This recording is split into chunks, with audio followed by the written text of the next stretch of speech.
Un feliz sábado para todos, bienvenidos a el culto divino de Zoom TV Latino. Soy Daniel Miranda, qué gusto poder estar contigo en esta hora para estudiar la palabra de Dios juntos. Antes de abrir este libro, quiero invitarlos a que allí donde estén me acompañen para tener una palabra de oración. Oremos. Querido Dios y Padre bueno, te damos gracias por la oportunidad de estudiar tu palabra, por adorarte en este tu santo día. Y pedimos que al estudiarla, Señor, que la hagas viva y eficaz para nosotros.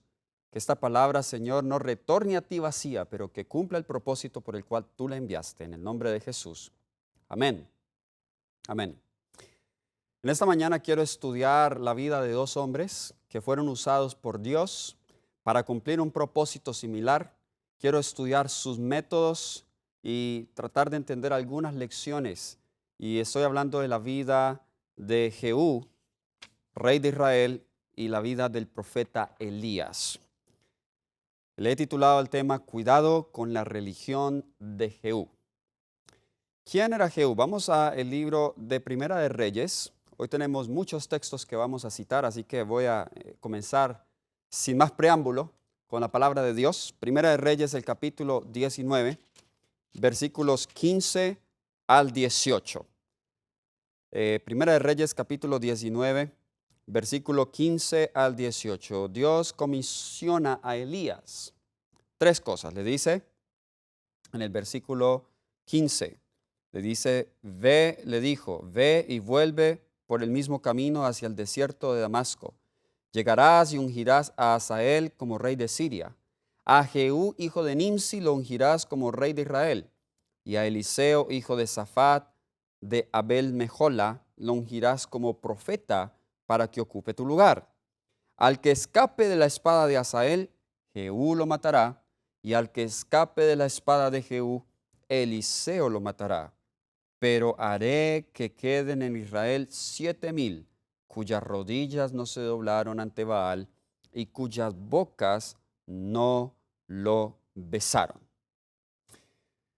Nótese que aún antes de que Jehú fuese rey, Dios había encargado a Elías que lo ungiese como rey. Dios tenía un propósito para Jehú como lo tenía para Eliseo, como lo tenía para Hazael, el rey de Siria.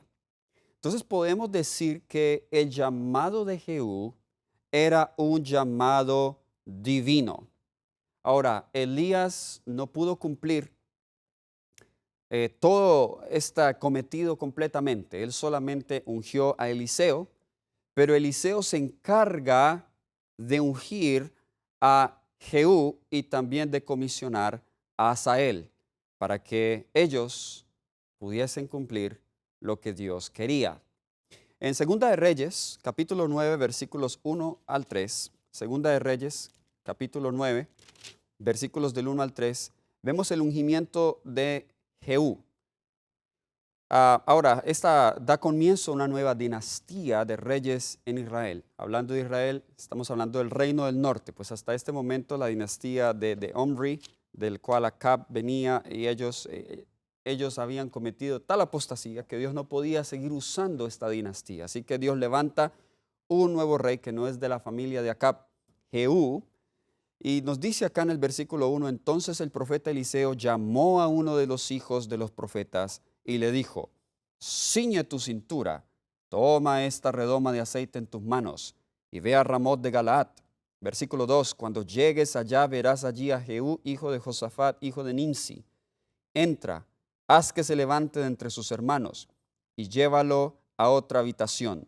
Toma luego la redoma de aceite, derrámala sobre su cabeza y di, así dice Jehová, yo te he ungido como rey de Israel, entonces abre la puerta y echa a correr sin detenerte.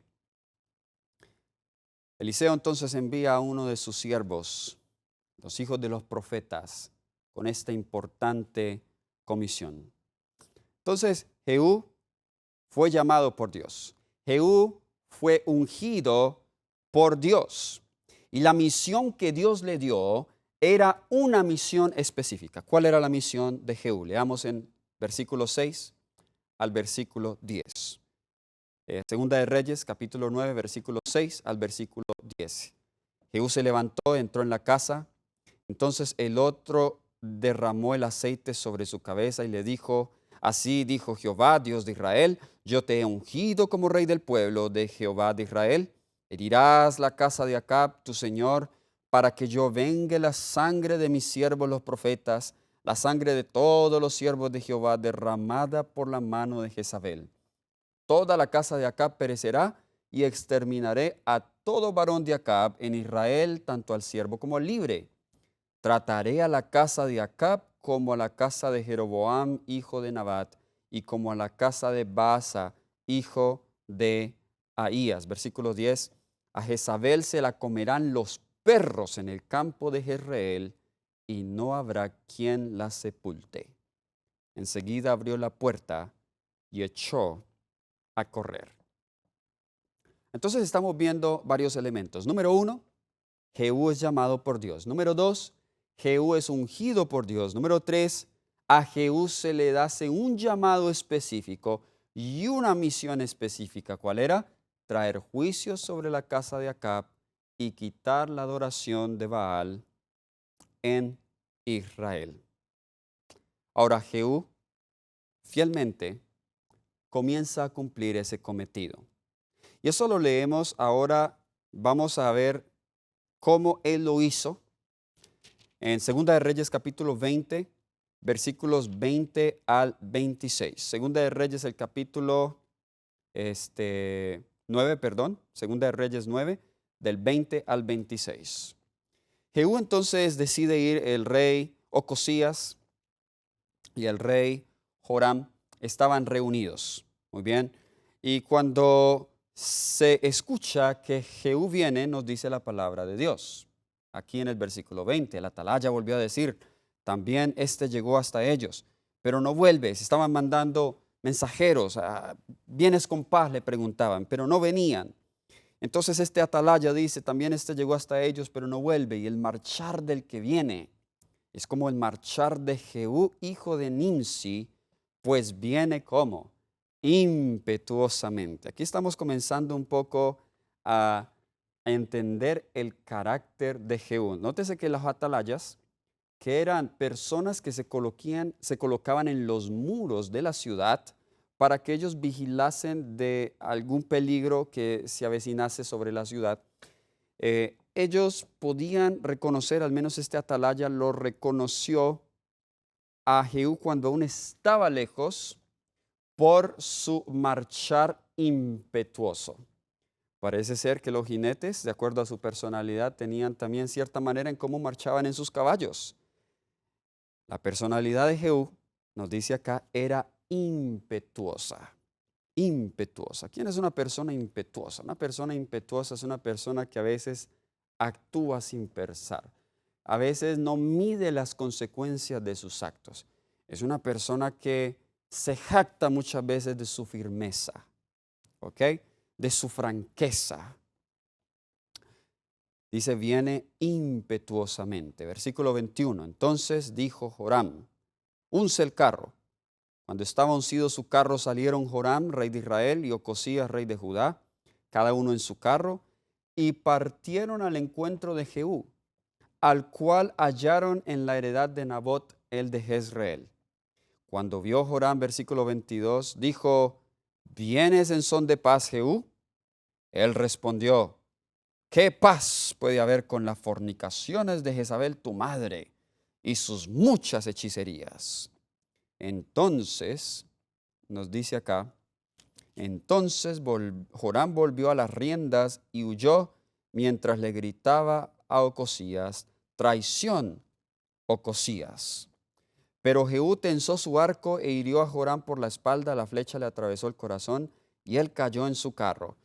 Dijo luego Jehú a Bidkar su capitán, levántalo y échalo a un extremo de la heredad de Nabot, el de Jezreel.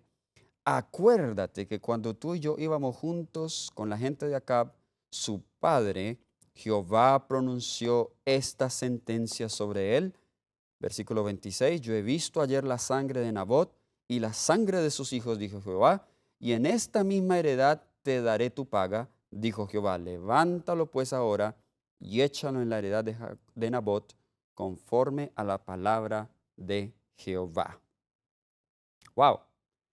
¿Qué podemos nosotros notar aquí de la personalidad de Jehú? Bien nos dice que es impetuoso. También vemos que no tenía misericordia. Es decir, no dejaba ni siquiera que hablasen las personas, que dieran razones. Simplemente ejecutaba el juicio sin nada más. Así, de inmediato, al rey Joram, la forma en cómo hablaba, noten que también era cortante. ¿Qué paz puede haber con las fornicaciones de Jezabel, tu madre? O sea, le llamó a su madre ¿cómo? Bueno, fornicaria, prostituta, ramera y sus muchas hechicerías. Y para justificar lo que estaba haciendo, le decía a su siervo, recuerda que esto que yo te estoy pidiendo que hagas, que tires el cuerpo del rey en la heredad de Nabot, el de Jezreel, esto lo estoy haciendo porque ya Jehová había pronunciado sentencia sobre él.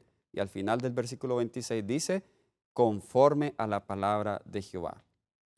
Entonces, ¿qué vemos nosotros en Jehú? Jehú está usando la palabra de Dios para justificar sus actos crueles.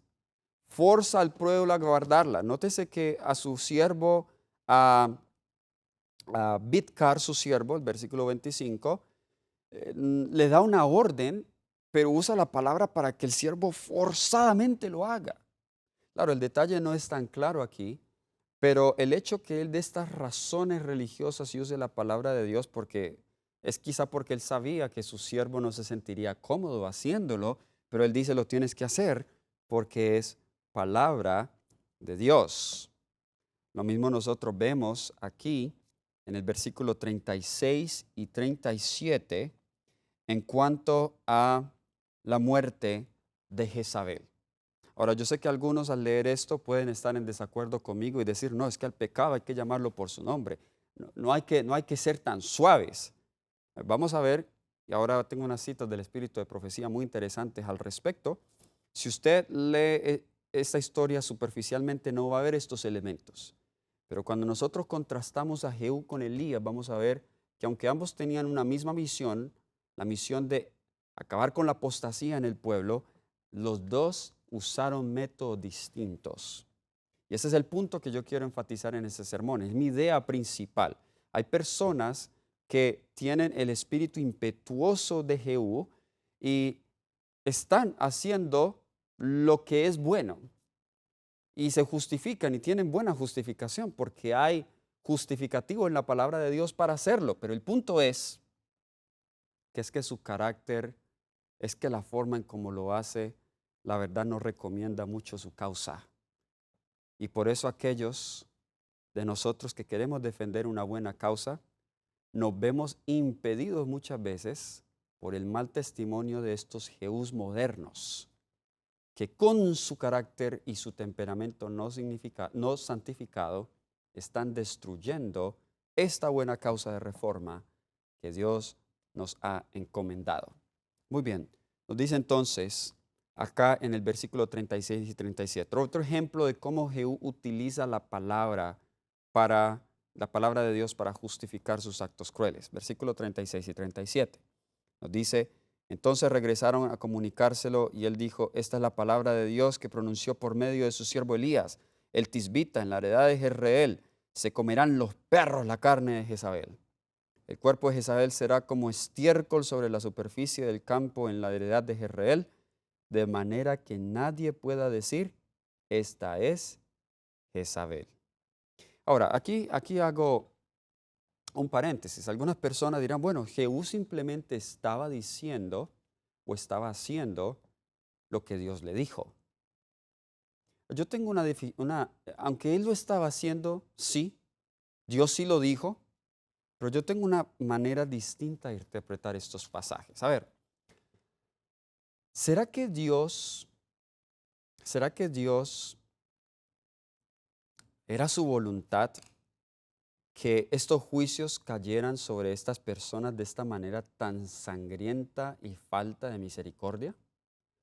¿O será que él tenía una manera distinta, pero no encontró la persona que lo hiciera y simplemente usa a Jehú, usa el pecado con el pecado para él aún así cumplir el propósito, pero no necesariamente esto expresa la voluntad divina de Dios? Yo creo que es la segunda opción que he dado. Ahora me explico. No siempre, y yo sé que aquí voy a necesitar un tiempo para poder explicar esto, no todos los juicios de Dios sobre el pecado los envía Él. ¿Me escuchaste? Y no todos los juicios sobre el pecado ocurren de la forma en como Él en su voluntad ideal lo hubiese querido. ¿Están conmigo? A ver, ¿será que es justo que Dios utilice la vida de un ser humano para castigar el pecado de otro ser humano? ¿Están entendiendo? Por ejemplo, el caso de David. David cometió un terrible pecado con Betsabé. ¿Bien? Y en ese pecado, Natán el profeta le dice que él era el hombre de la parábola, y así como David dijo que se debía pagar 4 veces, David, entonces, esa sentencia cae sobre él. Por su pecado, David debía pagar 4 veces y sabemos que fueron 4 de sus hijos. Entonces la pregunta es, si usted dice que fue Dios quien directamente le dio y le envió ese juicio a David, encontramos grandes problemas, porque estamos diciendo que Dios es el responsable de la rebelión de Absalón y Dios es responsable de todos los actos barbarios que cometió Absalón e inmorales, durmiendo aún con las concubinas de su padre en plena luz del día. Estaríamos diciendo entonces que Dios es el autor del pecado. ¿Están conmigo? No. Lean el comentario de Ellen White sobre esto en Patriarcas y Profetas. Ella dice que Dios castiga el pecado de David con el pecado de Absalón y con el pecado de Amnón, su otro hijo, quien violó a su propia hermana. Dios castiga el pecado con el pecado. Ese es el método que Dios utiliza muchas veces. No es el único. En algunas veces Él directamente envía juicios. Sodoma, Gomorra es un ejemplo de esos. El diluvio es otro ejemplo.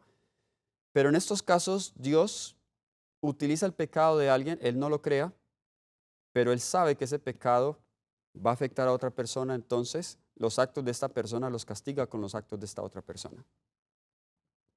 ¿Estamos entendiendo lo que estamos diciendo? Dios está utilizando el mal proceder de Jehú para castigar el pecado de la nación de Israel. Y del hecho que él lo haya profetizado, no significa que necesariamente Dios quiso que fuese así.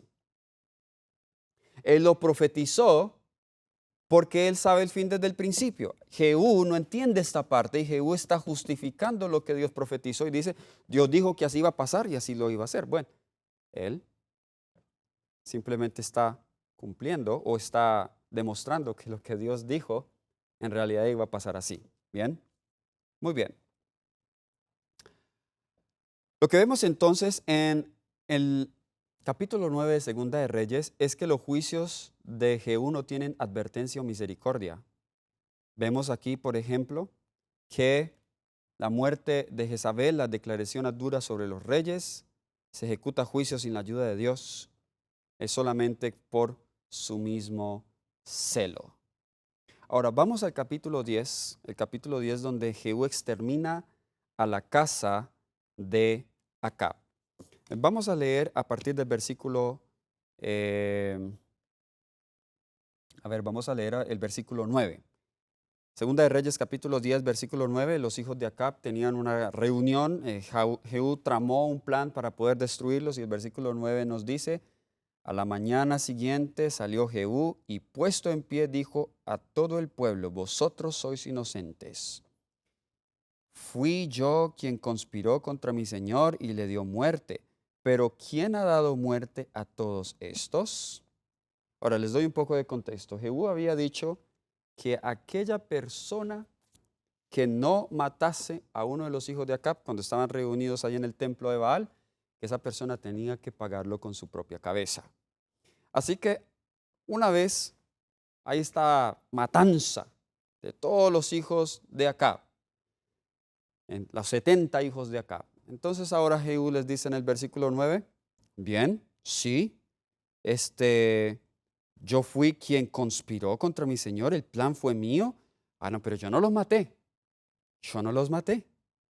Es decir, él no es responsable de sus actos y culpa a otros, ordena a otros y luego se limpia las manos diciendo que los otros lo han hecho. ¿Has encontrado personas así? En algunas ocasiones, ¿has sido tú quien ha hecho esto? Culpa a los demás. Ah, vamos al versículo 12 al 14. Dice, luego se levantó de allí para ir a Samaria.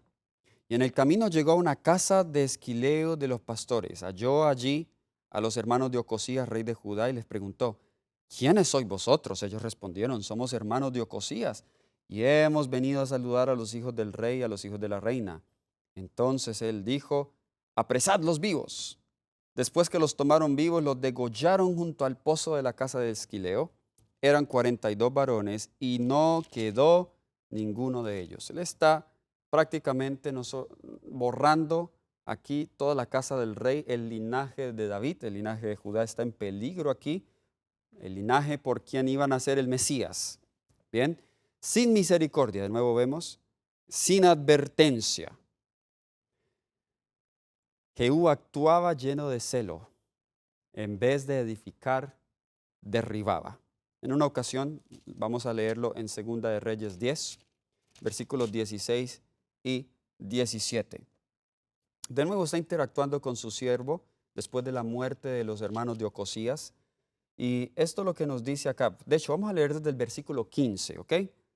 Segunda de Reyes 10, del 15 al 17. Cuando partió de allí se encontró con Jonadab, hijo de Recab. Después que lo hubo saludado, le dijo, ¿es tan recto tu corazón como el mío lo es con el tuyo? Lo es, respondió Jonadab. Puesto que lo es, dame la mano. Jonadab le dio la mano. Luego lo hizo subir consigo en el carro. Versículo 16. Y le dijo, ven conmigo y verás mi celo por Jehová. Lo llevó pues en su carro.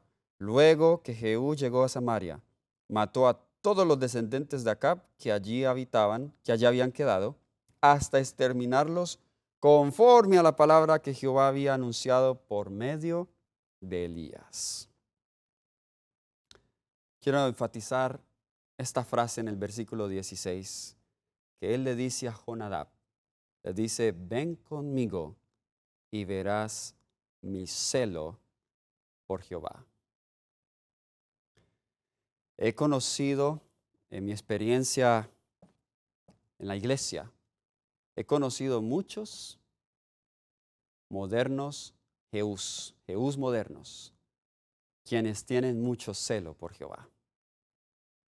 Pero tristemente, así como Pablo habla de los israelitas en Romanos, el capítulo 9, versículo 1, yo sé que tienen celo, pero no de conocimiento. Romanos 10:1, perdón. Tienen celo, pero no de conocimiento. Sí, muy celosos por Dios, pero no conocen a Dios. Jehú aparentaba mucho celo y querían que otros vieran su celo y le gustaba publicarlo, le gustaba que fuera público para que vieran cuán fuerte era él, cuán reformador. Algunos hoy tienen el complejo de los reformadores. A ver, no quiero decir que no sea malo. De nuevo quiero aclarar esto. No quiero decir que entonces las cosas malas que vemos tenemos que quedarnos callados. No. Pero denunciar el pecado o criticar, en realidad, para el que tiene un espíritu impetuoso es lo más fácil. A ver, si yo me pongo y si yo hago de esto mi ministerio, déjenme decirles que tendría suficiente trabajo. Eso es un trabajo tiempo completo. Porque suficientes cosas malas hay en la iglesia para hablar. Puedo tener un noticiero de 24 horas, 7 días, para hablar de todas las cosas malas que hay en la iglesia.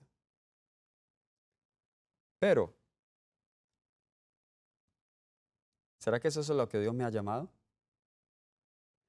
¿Hacerlo con el espíritu del Cordero? Eso sí es una cosa extraña. Conozco muy pocos, los puedo contar con una mano, que hacen eso con el espíritu del Cordero. Jehú actuaba lleno de celo, en vez de edificar, derribaba. De hecho, estaba aún dispuesto a usar el engaño para cumplir con su trabajo de remover a Baal de Israel. Yo he conocido gente súper conservadora, súper celosa, que engañan incluso, tapan parte de la verdad. Incluso están dispuestos a editar imágenes y editar reportes y cosas que pasan en la iglesia, con líderes de iglesia, para defender su causa, porque en su mente ellos dicen, bueno, lo que estamos defendiendo es verdad, así que esto es justificativo. Usar el engaño, la mentira, esparcir rumores falsos. Note lo que hizo Jehú. Segunda de Reyes 10, 18 y 19. Segunda de Reyes 10, 18 y 19. Después reunió Jehú a todo el pueblo y les dijo, Acab sirvió poco a Baal, pero Jehú lo servirá mucho. Llamadme pues a todos los profetas de Baal, a todos sus siervos y a todos sus sacerdotes, sin que falte ninguno, porque tengo un gran sacrificio que hacer a Baal, y cualquiera que falte morirá. Esto hacía Jehú con astucia o con engaño, para exterminar a los que honraban a Baal. Ok, Dios te mandó a que destruyeras a los profetas de Baal, los matases. ¿Por qué tienes que usar astucia? Esa palabra astucia, la primera vez que se utiliza en la Biblia es en Génesis 3:1. La serpiente era más astuta que todos los animales. ¿Con qué espíritu está trabajando Jehú? Con el espíritu de la serpiente, hermanos. Pero si Jehú estuviera vivo hoy, tendría muchos seguidores en las redes sociales y en las iglesias, porque dirían, es que ese sí es fiel, ese sí está condenando el pecado. Este Jehú sí está dándole a la trompeta el sonido certero. Tendría muchos seguidores Jehú. Sería popular incluso. Pero el que no tiene discernimiento del Cordero fácilmente se deja engañar por cualquier supuesto reformador. Cuidado, mis hermanos, con los supuestos reformadores. Cuidado con ellos. No todo lo que brilla es oro. Y tengo muchas razones para concluir en esto. Para concluir esto. ¿Bien? Jehú no le daba una razón al pueblo para servir al Señor. Simplemente los mataba. Ahora, sí, Jehú cumplió el mandato de Dios, pero lo cumplió a su manera. Leamos en Segunda de Reyes capítulo 10, versículo 30. Segunda de Reyes capítulo 10, versículo 30 dice, Jehová dijo a Jehú, por cuanto has obrado bien haciendo lo recto delante de mis ojos, e hiciste a la casa de Acab conforme a todo lo que estaba en mi corazón. La frase un poco confusa. Tus hijos se sentarán sobre el trono de Israel hasta la cuarta generación. A ver, aquí nos dice, si nos quedamos con este versículo, dice, pero mira, Dios le dijo a Jehú que él hizo todo lo que Dios quería y aún lo que estaba en mi corazón. La pregunta es, ¿lo hizo como Dios quería, con el espíritu que Dios aprobaba? No. Bueno, Dios, en su corazón, en el corazón de Dios, había castigar la apostasía. Sí. Pero no podemos nosotros decir que Dios apoyaba la forma en cómo lo hacía. Dios no puede apoyar la astucia de la serpiente. Dios no puede aprobar eso. Bien. Versículo 24 también nos dice, de Segunda de Reyes 10, versículo 24, cuando ellos entraron para ofrecer sacrificios y holocaustos, Jehú puso fuera a 80 hombres y les advirtió, cualquiera que deje vivo a alguno de los hombres que yo he puesto en vuestras manos, lo pagará con su vida. Así que él cumplió el mandato de Dios, sí, pero lo cumplió a su manera. Pero saben que la vida de Jehú termina de una manera muy triste. Leamos lo que dice el versículo 29 y el versículo 31. Segunda de Reyes 10, 29 y 31. Dice, con todo eso, Jehú no se apartó de los pecados con que Jeroboam hijo de Nadab, hizo pecar a Israel, y dejó en pie los becerros de oro que estaban en Betel y en Dan. Versículo 31. Pero Jehú no se cuidó de andar en la ley de Jehová, Dios de Israel, con todo su corazón, ni se apartó de los pecados con que Jeroboam había hecho pecar a Israel. ¿Cuál era el pecado de Jeroboam? La idolatría.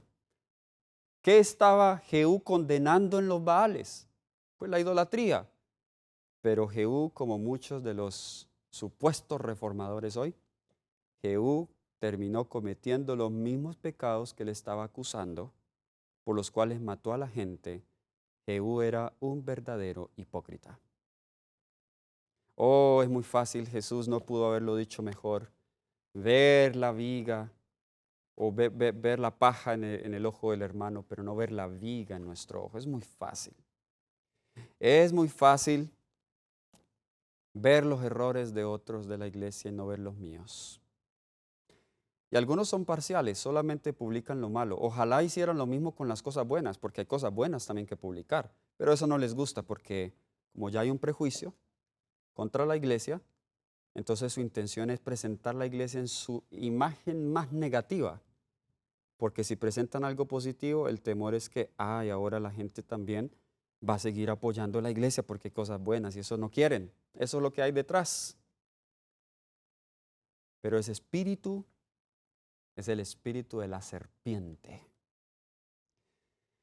Leo algunas citas del espíritu de profecía. Comentario bíblico adventista, tomo 2, la página 1038. Los hombres son tardos para aprender la lección de que el espíritu manifestado por Jehú nunca unirá los corazones. Por mucho celo que tú tengas, por mucho deseo de condenar el pecado y la apostasía, ese espíritu nunca unirá los corazones. No es seguro para nosotros unir nuestros intereses con una religión de Jehú.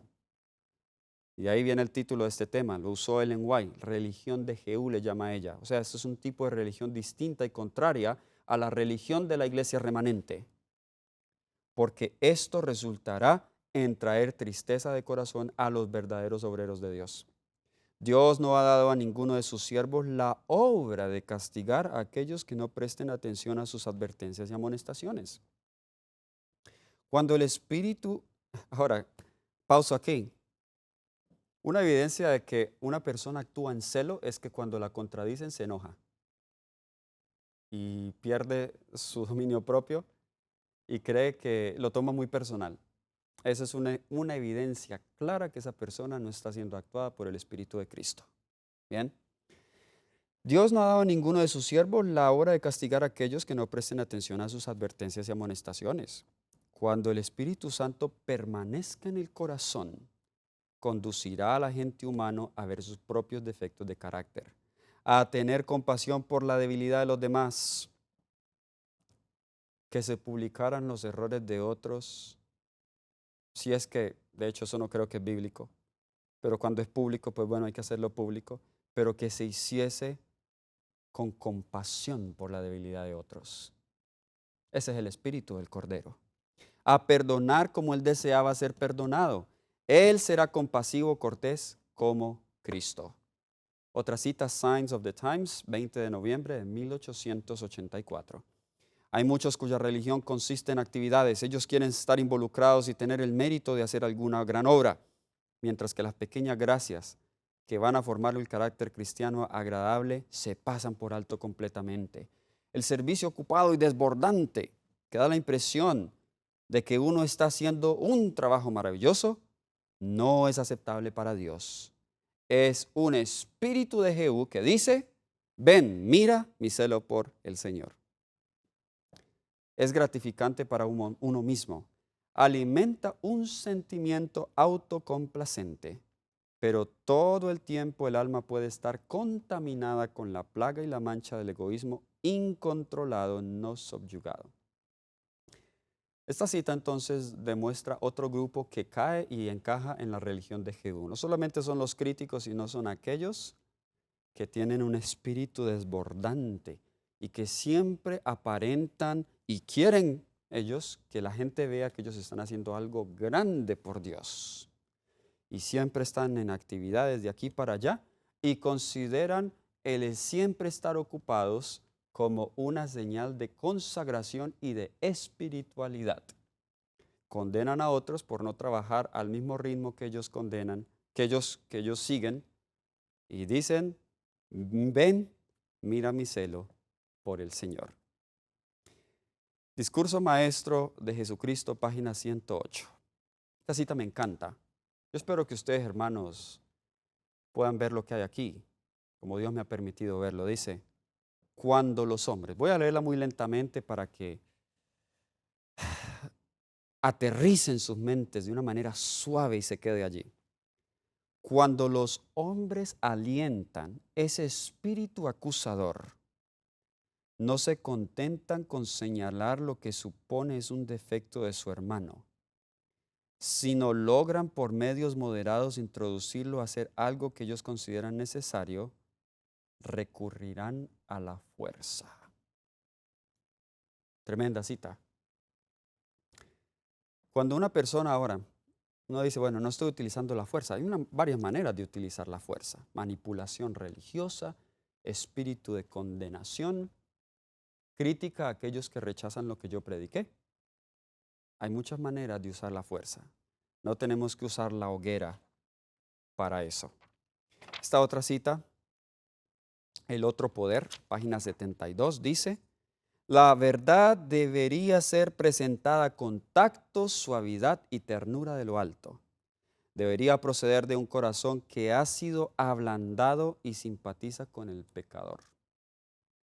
Interesante que algunos que creen y defienden la teología de la última generación, les falta esto. Por eso están destruyendo la causa que ellos predican. Porque qué contrariedad predicar la teología de la última generación con un espíritu áspero y rudo. Ahí no hay nada. Ahí no hay teología. Porque parece que la teología de la última generación o de la justificación por la fe que tú estás predicando no tiene el poder para transformar tu temperamento. Dice, necesitamos tener estrecha comunión con Dios a fin de que no se eleve el yo, como ocurrió con Jehú, y derramemos un torrente de palabras no apropiadas, que no son como el rocío o la suave lluvia que reaviva las plantas marchitas. Sean nuestras palabras suaves al tratar de ganar a las personas.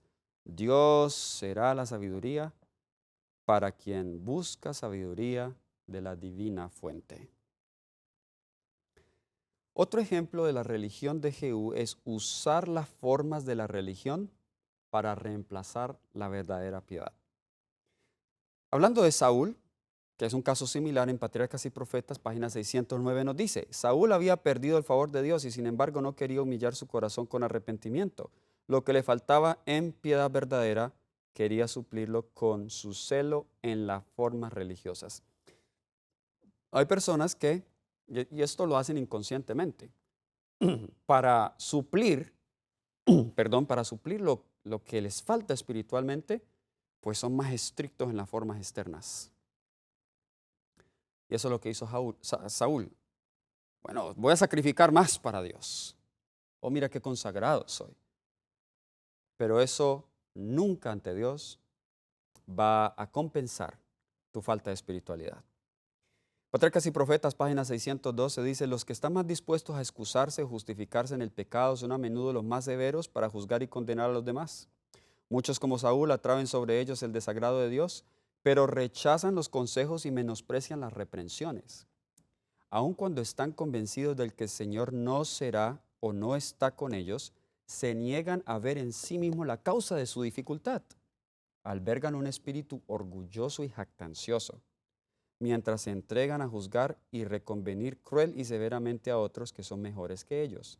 Sería bueno que cuantos se constituyen en jueces mediten en estas palabras de Cristo, porque con el juicio con que juzgáis seréis juzgados, y con la medida con que medís se os medirá. Ahora, en el tiempo que tenemos, analicemos el método de Elías. En Primera de Reyes 18:22, vamos allá, Primera de Reyes 18:22, vamos a leer que así como Jehú, Elías fue llamado por Dios. Primera de Reyes, capítulo 18, versículo 22. Nos dice, Elías siguió hablándole al pueblo. Solo yo he quedado como profeta de Jehová, mientras que los profetas de Baal hay 450 hombres de Jehová. Aquí claramente Elías se menciona a él como profeta de Jehová. Versículo 21 dice, entonces Elías, acercándose a todo el pueblo, dijo, ¿hasta cuándo vacilaréis vosotros entre dos pensamientos? Si Jehová es Dios, seguidle; si Baal es Dios, id en pos de él. ¿Cuál era la misión de Elías? La misión era restaurar la verdadera adoración en Israel, destruir la falsa.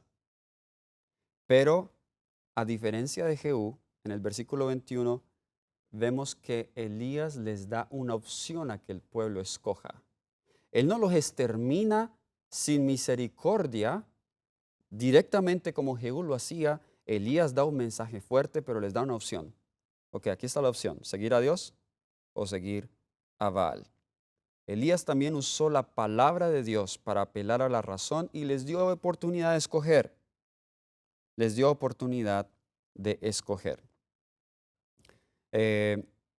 Leamos ahora en Primera de Reyes, capítulo 18, versículo 39 y 40. Primera de Reyes 18, 39 y 40. Dice, viéndolo todo el pueblo se postraron y dijeron, Jehová es el Dios, Jehová es el Dios. Entonces Elías les dijo, apresad a los profetas de Baal para que no escape ninguno.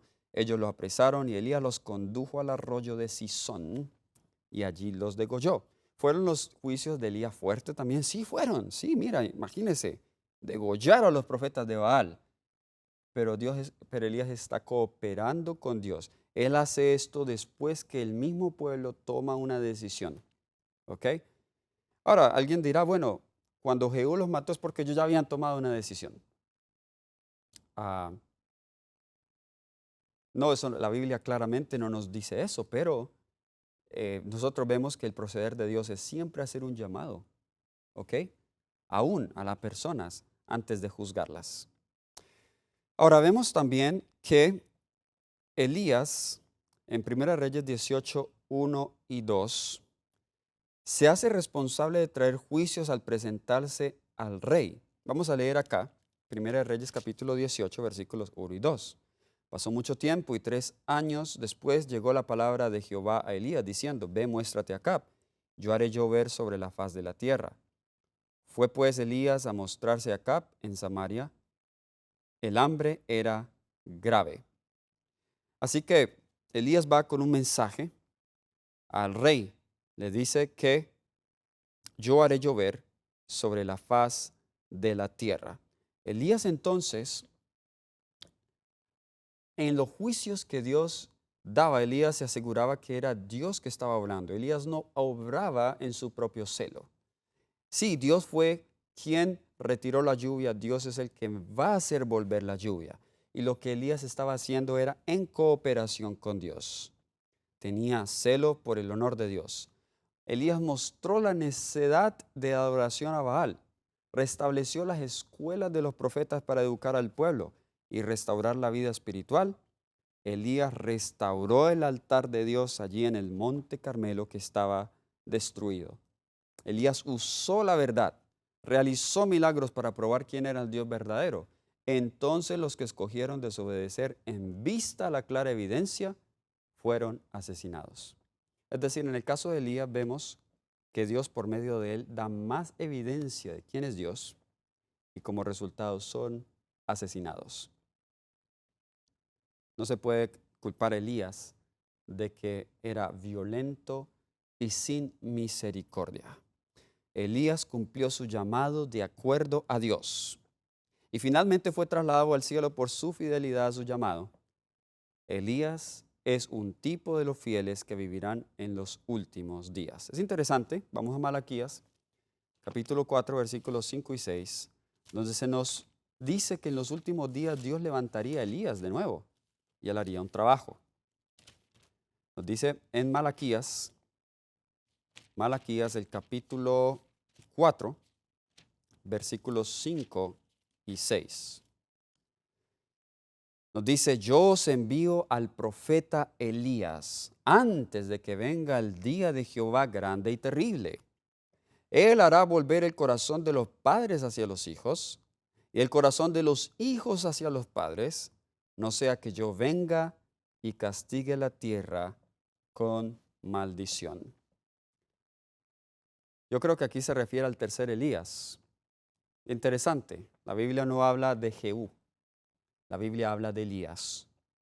Porque entre los dos, aunque tenían la misma visión, destruir la casa de Acab, destruir la adoración a Baal, tenían la misma misión, pero es Elías el que es reconocido como el que verdaderamente hace la voluntad de Dios. Es el espíritu de Elías que tendrá el remanente, quien se enfrentará también a enemigos similares que Elías enfrentó. Elías enfrentó a Acab, una figura política, a Jezabel, una figura religiosa, una mujer ramera, y también a los profetas de Baal, falso profeta. Ahí tenemos los tres enemigos del remanente en los últimos días: el dragón, que sería la figura política; la bestia, la figura religiosa; la imagen de la bestia o el falso profeta. Sería paralelo a los falsos profetas de Baal. Pero ¿a quién va a llamar Dios para que enfrente esta apostasía? No a Jehú, va a llamar es a Elías, porque los métodos de reforma de Elías están más de acuerdo a la voluntad que los métodos de reforma de Jehú.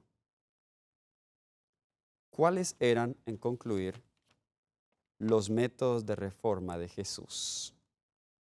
Nuestro mayor ejemplo. ¿Cuáles eran los métodos de reforma de Jesús? Discurso Maestro de Jesucristo, página 108. Cristo no obliga a los hombres, los atrae. La única fuerza que emplea es el amor. Siempre que la iglesia procure la ayuda del poder del mundo, es evidente que le falta el poder de Cristo y que no la constriñe el amor divino. ¿Cuál es la fuerza que utiliza Dios? Es el amor. Si tú amas al prójimo como Cristo nos ama, se va a notar, aun cuando tengas que dar un mensaje duro, la gente va a percibir. El que es sincero lo va a percibir amor allí. Pero cuando nuestras palabras son cortantes, denunciatorias todo el tiempo, hermanos, estamos manifestando el espíritu de la bestia. Discurso Maestro de Jesucristo, página 109, dice: mientras no nos sintamos en condiciones de sacrificar nuestro orgullo. Esta cita me ha hablado siempre a mi corazón.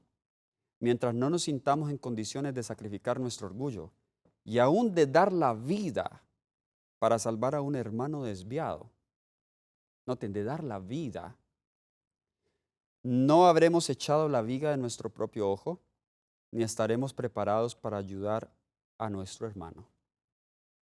Pero cuando lo hayamos hecho, podremos acercarnos a él y conmover su corazón. La censura, el oprobio no rescataron jamás a nadie de una posición errónea, pero ahuyentaron de Cristo a muchos y los indujeron a cerrar sus ojos para no dejarse convencer. Un espíritu bondadoso y un trato benigno y persuasivo pueden salvar a los perdidos y cubrir multitud de pecados. La revelación de Cristo en nuestro propio carácter tendrá un poder transformador sobre aquellos con quienes nos relacionamos. Permitamos que Cristo se manifieste diariamente en nosotros y Él revelará por medio de nosotros la energía creadora de su palabra, una influencia amable, persuasiva y a la vez poderosa para restaurar en otras almas la perfección del Señor nuestro Dios. Estos son los métodos de reforma de Jesús. Si tú y yo decimos que somos ejemplos a seguir de Jesús, estos son los métodos que nosotros debemos seguir. Hermanos, yo creo en defender la verdad. Yo creo en no ser neutral.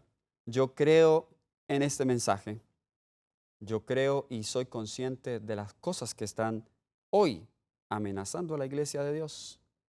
Pero si tú tienes esta misma carga que yo tengo, permita que sea el amor de Cristo, que sea el Espíritu de Cristo el que obre, el que hable a través de nosotros. Yo tengo muchos testimonios que yo puedo contar, puedo relatar. He tenido que en algunas ocasiones lidiar con grupos difíciles, con personas difíciles, incluso grupos o personas que se habían alejado de la iglesia, que tenían prejuicios de la iglesia, que eran duros. El Espíritu de Cristo nos ha dado gracia para poder rescatar a esos hermanos, para poder hacer una obra maravillosa con ellos. Y hoy esas personas están haciendo una excelente obra para Dios en muchas partes del mundo. Me gusta lo que dice acá. La censura y el oprobio no rescataron jamás a nadie de una posición errónea. Aquí lo más importante no es quién tiene la razón, quién no, pero cómo tú convences. El argumento muchas veces no convence. La censura y la crítica no convence, pero el amor de Cristo convence.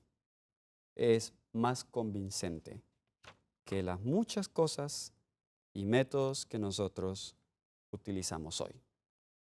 Hermanos, este es mi deseo, esta es mi oración para cada uno de ustedes.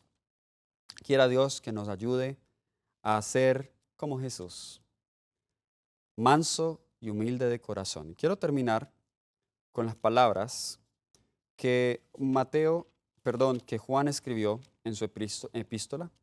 Primera de Juan, vamos a ir al capítulo 2.